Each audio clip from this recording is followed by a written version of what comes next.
Welcome to the second in a four-part video series that discusses the features and benefits of owning an Energy Star home. My name is Shaun Cummings, and I produce these videos to help potential homeowners realize the energy efficiencies and cost savings that are available in the methods used to construct an Energy Star home.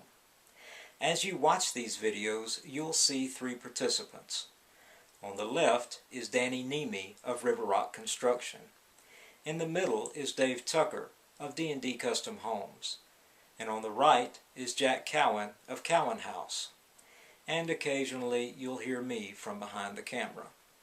Recently, Danny and Dave combined resources and they're building Energy Star homes in Brighton, Tennessee. The name of the subdivision is Hunter's Hollow.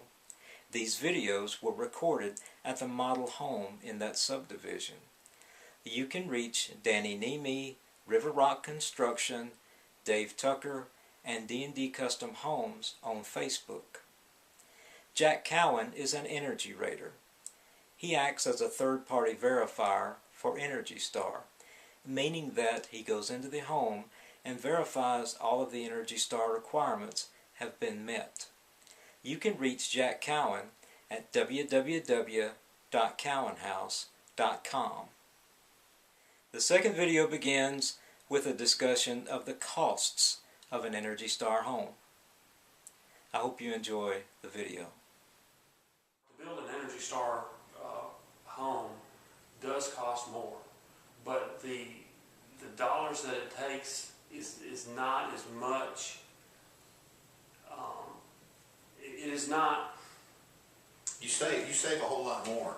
Yeah. You know, in a couple of years, you've made the money back. Any extra that is. Yeah. What was your reaction when you found out what additional items had to go into an Energy Star home and the cost that was going to be incurred to do that? What was your initial reaction? Fortunately, on our first house that we did with the people that had moved in here from up north, and it was a custom home that we built for them, they were willing to pay for it, and we priced it to them, and you know we figured it, but we didn't really. We knew what we wanted to accomplish, but we didn't really know the exact steps and the most economical steps to get there. And through consultation with Jack, you know, we laid out a plan and we priced it. And since that time, we've been able to kind of tweak the plan a little bit and actually reduce the cost to make it very affordable. And with the you know $4,000, $3,500, $4,000 that it costs to make a good Energy Star home, the cost savings to our customers is tremendous. I mean, they'll save over $100 a month typically on a utility bill. So, you know, 3.5 years, they've totally recouped everything they spent, but the cost savings go on. And to me, that's the impact right there. Dave, tell the story. We built the same floor plan in the same subdivision. One of them was before we started doing Energy Star, and then one was built after when we started doing Energy Star. Right. That was our first Energy Star house that we built. Was actually directly across the street from the same exact floor plan that we had built previously. And so we sold the one that we built as a spec house, and we completed the Energy Star home, and they had both lived in their house over a year. And we were doing, we were just talking to the people one day, and I decided to ask them, just out of curiosity, what the utility bills were running. And the non-Energy Star home, I talked to them, and they said their utility bill was running about $300 a month, a little over $300 a month during the summer. And they also stated that they were tickled to death with that. They thought that was good because they just moved out of an 1,800 square foot home that they were paying almost $400 a month. And so I talked to the people across the street in the Energy Star home, and their utility bills were running $150 to $160 a month. That's some huge. That's phenomenal. That's some huge savings there, Dave. You know, at that rate, you're talking 2 years. You know, the return on investment is paid back, and then it just goes on for the lifetime of the house. So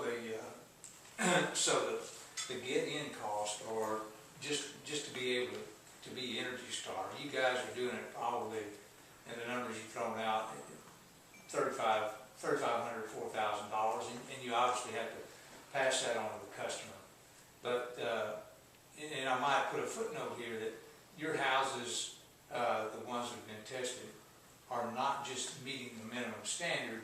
You're kind of on down into, so you're building a better, you're not meeting the minimum, so your house is going, quite a bit below the minimums too at that number.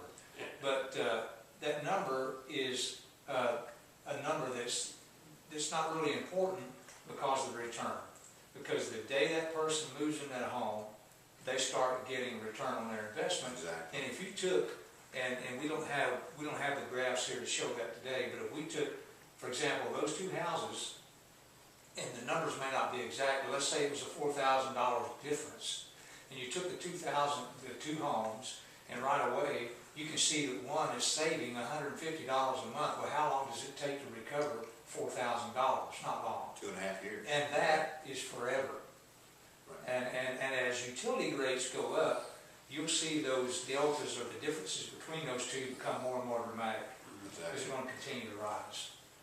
So I think that's a very important thing to think about is, yeah, there is some cost.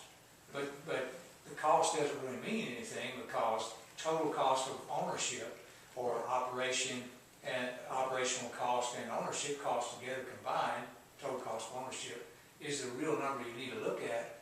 And when you pay your bill every month, if you add the utilities and you add the principal, the mortgage, you're going to find that you're saving money every month. Well, and what's pretty significant is if you add $4,000 on a 30-year mortgage, you're adding $25, $30 a month to your payment. If you're saving $100 or more a month, then, I mean, it's a no-brainer. It makes it a simple decision. Now, I guess, when you guys are building your houses and your real estate agent, I'm assuming they're on board with this information to pass along to customers. It seems very attractive to me, is that, that's it, what you just said. If that message is getting out there, then you guys ought to have an edge, for sure.